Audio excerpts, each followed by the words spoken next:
Hello everyone, welcome back to my page Brindas dream.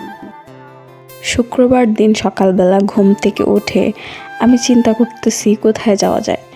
দেশের এরকম পরিস্থিতির কারণে কোথাও বের হইতে পারি নাই অনেক দিন।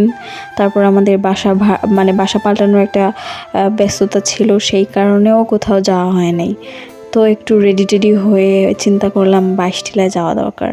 তো স্নান টান করে একটু রেডি হইলাম, হয়ে আমার ফ্রেন্ডকে কল দিলাম যে আমরা একটু ঘুরতে যাই চলো। তো আমার বন্ধু বলল যে আচ্ছা ঠিক আছে, তুমি রেডি হও, আমি আসতেছি। তো আমার বন্ধু চলে আসার পর আমরা দুইজন মিলে চলে গেলাম এয়ারপোর্ট। আর এয়ারপোর্ট থেকে আবার টমটম করে বা পার্সোনাল সিএনজি রিজার্ভ করেও যাওয়া যায়। তো আমরা বাইশটিলা পৌঁছাইয়া ওইখানে কিন্তু অনেক সুন্দর সুন্দর নৌকা এক এক রেটের সাজানো থাকে। আপনার চার্জটা ডিপেন্ড করবে আপনি কতক্ষণ ঘুরবেন বা কতটুকু এরিয়া পর্যন্ত ঘুরবেন। ওইখানে একটা ভাঙা ব্রিজ আছে, তো ব্রিজ পর্যন্ত যদি আপনাকে ঘোরায় আনে সেহেতু আপনার 2 থেকে 250 টাকা চার্জ করবে। আর যদি আপনি সামনে থেকেই কিছুক্ষণের জন্য শুধু জাস্ট ছবি তুলে চলে আসেন তাহলে 150 থেকে 170 এরকম টাকা চার্জ করবে। তো আমরা 200 টাকা দিয়ে একটা নৌকা নিয়ে নৌকাতে উঠে পড়লাম। তো নৌকাতে উঠে পড়ার পর আমি তো পুরো পাগল হয়ে গেছি ভাই, এত সুন্দর ওয়েদার, প্লাস হাওরের পানি পুরা টই টই করতেছিল।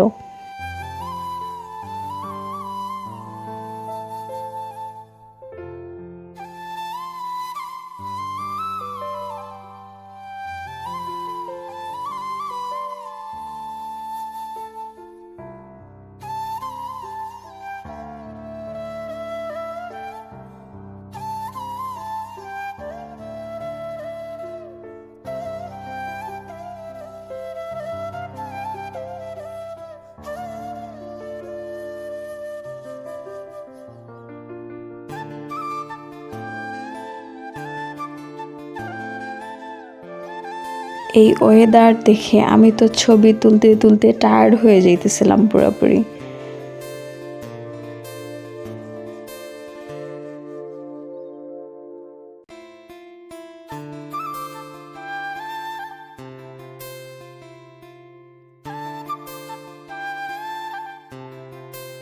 হাওড়ে থাকা অবস্থায় আমরা সূর্যাস্ত দেখলাম।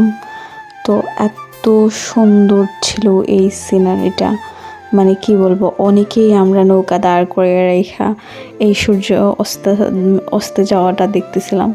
তো কিছু ক্লিপ নিয়েছিলাম আমি রিলস বানাবো বলে। তো আমার মানে কি জানি না কি কারণে আমার ফোনটা আপডেট হওয়ার কারণে অনেক ক্লিপ আমার হারায় গেছে।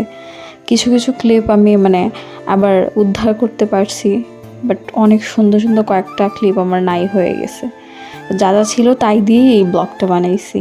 আর কি বলবো, যে যারাই সিলেটে থাকেন না কেন বর্ষাকালে অন্তত পক্ষে একবার বাইশটিলায় যাওয়া উচিত আপনাদের। আর যারা সিলেটে বেড়াতে আসেন তাদের সবার উদ্দেশ্যে বলবো বাইশটিলায় মাস্ট বি ঘুরতে যাবেন।